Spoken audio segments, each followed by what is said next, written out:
12 जून 2025 दोपहर के 1:38 अहमदाबाद का सरदार वल्लभ भाई पटेल अंतर्राष्ट्रीय हवाई अड्डा एयर इंडिया की फ्लाइट AI-171 एक बोइंग 787 एक ड्रीमलाइनर रनवे 23 पर तैयार खड़ी है लंदन की गेटविक के लिए उड़ान भरने को। इस विमान में कुल 242 लोग सवार हैं, 230 यात्री और 12 क्रू मेंबर्स। इनमें 169 भारतीय, 53 ब्रिटिश, 7 पुर्तगाली, 1 कनाडाई नागरिक और 2 मासूम शिशु। कॉकपिट में है कैप्टन सुमित सबरवाल, 8200 घंटे का अनुभवी पायलट। उनके साथ है को पायलट क्लाइव कुंदर, जिनके पास भी 1100 घंटे की उड़ान अनुभव है। लेकिन दोस्तों, टेकऑफ के सिर्फ 59 सेकंड बाद सब कुछ बदल जाता है। एक ऐसे भयानक घटना घटती है जिसने पूरे देश को हिला दिया और कई परिवारों की जिंदगी हमेशा के लिए बदल दी। क्या हुआ उस दिन, क्यों मात्र 1 मिनट के भीतर ये फ्लाइट मौत की उड़ान बन गई? आइए जानते हैं इस दर्दनाक हादसे की पूरी कहानी। विमान ने जैसे ही उड़ान भरी और 625 फीट की ऊंचाई पर पहुंचा, तभी पायलट ने कंट्रोल रूम को मेडे कॉल भेजा। ये शब्द तभी बोला जाता है जब किसी फ्लाइट में बहुत बड़ा खतरा हो और तुरंत मदद की जरूरत हो। लेकिन बस कुछ ही सेकंड बाद वो विमान रडार से गायब हो गया। सिस्टम में उसकी कोई हलचल नहीं देखी। ऐसे लगा जैसे वो अचानक हवा में गुम हो गया हो। और फिर अहमदाबाद के मेहगनी नगर इलाके में एक जोरदार धमाका हुआ। लोग घरों से बाहर दौड़ पड़े। आसमान में काले धुएं के बादल उठ रहे थे और हर तरफ अफरा तफरी मच गई। वो विमान जिसने 6700 किलोमीटर दूर लंदन जाना था, सीधा गिर पड़ा बीजे मेडिकल कॉलेज के हॉस्टल की डाइनिंग हॉल पर। उस समय वहां मेडिकल के छात्र आराम से खाना खा रहे थे। किसी को अंदाजा भी नहीं था कि अगले पल क्या होने वाला है। विमान में भरे ये 1.25 लाख लीटर जेट फ्यूल जैसे ही विमान नीचे गिरा, वो पूरा हॉस्टल आग की लपटों में घिर गया। आग इतनी भयानक थी कि फायर ब्रिगेड को भी कंट्रोल करने में कई घंटों लग गए। विमान का जलता मलबा आसपास के इलाकों में भी गिरा और तबाही फैलती चली गई। इस भयानक हादसे में 246 लोगों की जानें चली गई। 241 लोग जो विमान में सवार थे और 5 छात्र जो नीचे हॉस्टल में थे। इसके अलावा 60 से ज्यादा छात्र गंभीर रूप से घायल हुए। इस हादसे ने सिर्फ आम लोगों को ही नहीं बल्कि एक बड़े नेता को भी हमसे छीन लिया। गुजरात के पूर्व मुख्यमंत्री विजय रूपानी, जो 2016 से 2021 तक राज्य के मुख्यमंत्री रहे, अब हमारे बीच नहीं रहे। 68 साल के रूपानी जी अपने पत्नी और बेटी से मिलने के लिए लंदन जा रहे थे। वो फ्लाइट की बिजनेस क्लास में सीट 2D पर बैठे थे, लेकिन किसी को पता नहीं था कि ये उनकी आखिरी उड़ान होगी। इस दुखद खबर के बाद केंद्रीय मंत्री CR पाटिल ने कहा, ये सिर्फ बीजेपी के लिए नहीं बल्कि पूरे गुजरात के लिए एक अपूरणीय क्षति है। और जो बात सबसे चौंकाने वाली है वो ये है कि दूसरी बार है जब गुजरात ने अपने किसी पूर्व मुख्यमंत्री को विमान हादसे में खोया है।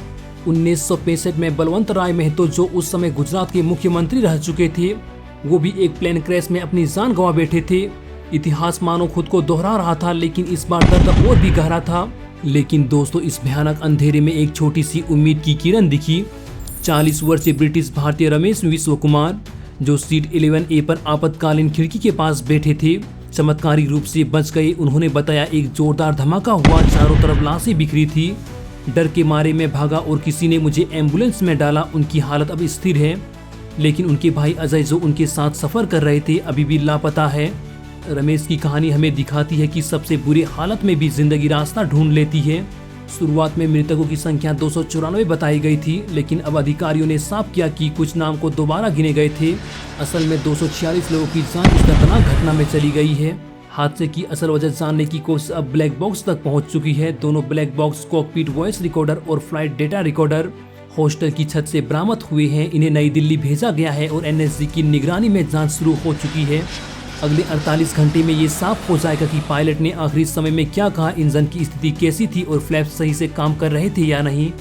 जांच में भारत के साथ साथ UK और अमेरिका की टीमें भी लगी हैं।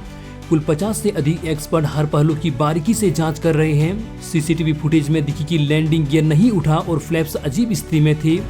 अब शक है कि 2024 में विमान की मरम्मत के दौरान इंजन की फ्लैप्स में कोई गंभीर गड़बड़ी रह गई थी। गौर करने वाली बात तो ये है कि उस दिन मौसम एकदम साफ था, ना कोई तूफान ना खराब विजिबिलिटी। अब मुआवजे की बात करते हैं। टाटा ग्रुप ने हर पीड़िता के परिवार को 1 करोड़ रुपये की मदद का ऐलान किया। इसके अलावा मॉन्ट्रियल कनेक्शन के तहत 1.5 करोड़ रुपये का अंतर्राष्ट्रीय मुआवजे भी मिलेगी। लेकिन विशेषज्ञों की सलाह है कि परिवार जल्दबाजी में मुआवजे न ले, क्योंकि जांच के बाद कई और कानूनी रास्ता खुल सकते हैं। जब भी देश पर संकट आता है, भारत एकजुट हो जाते हैं। भारतीय सेना, NDRF और साथ ही फायर ब्रिगेड की टीमें दिन रात मेहनत करके राहत और बचाव का काम पूरा किया। अब मलबा हटाने काम भी अंतिम चरण में है। पीड़िता के DNA टेस्ट के लिए परिवार सिविल अस्पताल में सैंपल दे रहे हैं। प्रधानमंत्री नरेंद्र मोदी ने 13 जून को घटनास्थल का दौरा किया और उस आदमी से मुलाकात की जो इस हादसे में जिंदा बचा, रमेश विश्व कुमार। गृह मंत्री अमित शाह और मुख्यमंत्री भूपेंद्र पटेल लगातार राहत कार्यों की निगरानी कर रहे हैं। यह हादसा सिर्फ एक विमान दुर्घटना नहीं बल्कि 246 परिवारों का अधूरा सपना है। हम सभी पीड़िता के परिवारों को श्रद्धांजलि देते हैं और प्रार्थना करते हैं कि उन्हें जल्द से जल्द न्याय मिले।